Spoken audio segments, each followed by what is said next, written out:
А вот ты говоришь, как раз у нас один из вопросов был по поводу опасений, да. Но учитывая, как у нас тогда касаемо армянской общины. Давай по-другому скажем. У нас в стране все так хорошо, что сейчас мы должны ограничения депутатам к выборам провести. Ну, если занять сторону сторонников. А кто сторонники? Даже открытых лиц я не вижу. Я не вижу лоббистов этого вопроса. Оно как-то вот. Нет, за абхазский язык многие выступают. Нет, за язык многие выступают, но кто топит? Не знаю, у каждого закона или у каждой мысли, оно должно быть определенное имя и мысль. За язык мы топим всем народом. Совершенно верно. Да, но момент в том, что мы для языка делаем, кроме ограничений. Слушай, тут другой вопрос, понимаешь? Я в этом свою точку зрения не скрываю и говорю, понимаешь, что все-таки парламент – это не место, где учат язык.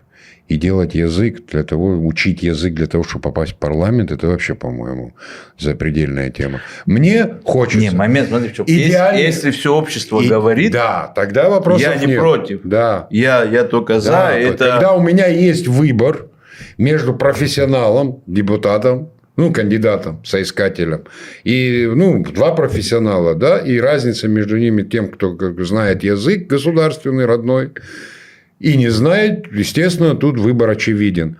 Но когда... давай поговорим, да, честно. Сколько ты знаешь мерзавцев, не надо имена называть, которые прекрасно говорят на абхазском языке? Сможешь десяток себе в голове назвать? Даже не мерзавцев, не профессионалов. Нет, я говорю, чтобы понять тему, надо ее гипертрофировать. 10 человек назовешь, которые вот тебе по-абхазски так стихотворение расскажут, что ты мне ответить не сможешь. Знаешь таких? А ты знаешь ребят абхазцев молодых, которые профессионалы, отучились, отработали?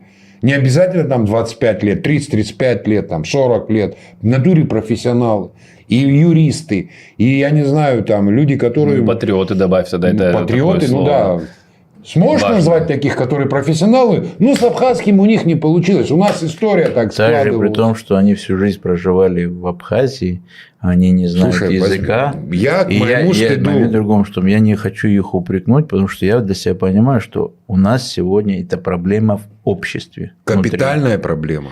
У нас была трагедия, когда родители были родителями выходного дня, отправляли в села своих детей, чтобы те выучили язык, еще что-то.